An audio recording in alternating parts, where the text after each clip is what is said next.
Up YouTube? What's up, this regular Ravens fan? Hey, trust your eyes, man. Trust your eyes. As y'all know, I got to be honest with y'all. I'm still licking my wounds from week one. Because they keep saying what Lamar Jackson can't do. He can't throw. He can't win when he's losing. Can't come from behind. He can't beat Patrick Mahomes. And all Lamar Jackson keeps doing is putting the Baltimore Ravens in position to win. Great team win. Great game. Much congratulations as deserved to that man on your screen, Lamar Jackson and the Baltimore Ravens. Last week when the Ravens lost to the Raiders, and lost in all of the talk about Lamar Jackson fumbled, he fumbled. Lost in all of that was the fact that Lamar Jackson put the Ravens in position to win the football game in regulation with 37 seconds left to go. And then the defense allowed the Raiders to get all the way down the field in 33 seconds and kick a game-tying field goal with 0 timeouts. So today, you want to know what happened today? Coach Harbaugh said, Lamar Jackson on 4th and 1, do you want to go for this? Lamar, do you want to go for it? And we all saw it on national TV. And as Lamar Jackson said in his post-game interview, he said, hell yeah, coach, let's go get it. We got to get it. Lamar Jackson, man, this dude, yes, is not conventional. Yes, he's not in the pocket throwing for 350 yards every game. But when you're putting up 200 plus passing, when you're putting up 100 plus rushing, by the way, he has the most games of any player to ever play this game with 200 yards passing and 100 yards rushing. Let that sink in while they talk about his lack of 300 yards passing. That equals 300 yards. By the way, yes, he threw 2 picks.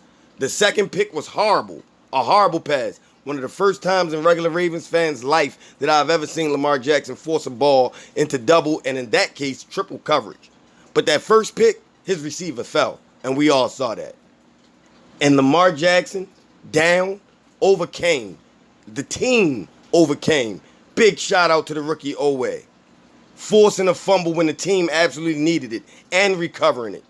Big ups, man. That's why you got to get the young guys on the field. Sometimes you got to let young guys grow. You can't just wait for them to develop on the practice field. Some guys got to grow up in the games. And that's what that young man did on that one play. Man, I'm so excited tonight. This was an instant classic. I watched my team fight and fight. Although this defense still has major holes in it. This defense has given up 30-plus points in back-to-back games. I believe, if I'm not mistaken, I was so heartbroken from week one, I believe that Oakland scored 30 points. So this defense is not the Ravens defense of old. But when you got number 8, man, all things are possible. I kept hearing throughout the game, the broadcasters or the announcers or commentators, whatever you want to call them, they kept saying, these guys, these running backs are coming off the street and the Ravens have rushed for all these yards. That's because people, when you're a running back and you standing in the backfield with number 8, he's giving you an extra step that other teams' running backs don't get. Because defenses have to worry about number 8. That man is a quarterback and ran a power on 4th and 1 and got it. That's the way you win a football game, man. This is football, people.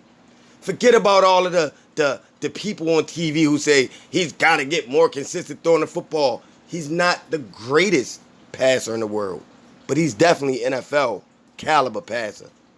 The pass where he jumped up in the air and hit somebody, put the ball on the money, you can't make. When Mahomes does that play, it's great. When Lamar Jackson does it, we don't know what he's doing. Think about that. Haven't we seen Patrick Mahomes jump up in the air and throw it? So when people try to say that, that was some kind of wild, crazy play, when you hear that later on in the week from these fake people on TV that just want to throw hate Lamar Jackson's way, just remember the regular Ravens fan brought up to you when Patrick Mahomes does it, it's greatness. Oh my God, he jumped. He no-looked. Man, great game. I'm so excited right now. I did not expect us to win this game. Not because of Lamar Jackson, but because of our defense. However, I saw a great football game. I saw a team that fought, and I saw a quarterback that leads as the general of the team, and as a quarterback should. Man, if you people haven't seen by now that Lamar Jackson is definitely it, remember, He won all of those games against, oh, he can't beat Patrick Mahomes. You know, remember what they said before the season started. Oh, he's got to show me that he can beat Patrick Mahomes, and he's got to show me that he can come back when they're down. And he did all of it again in one game. Of course, it's not a playoff game. It's week 2.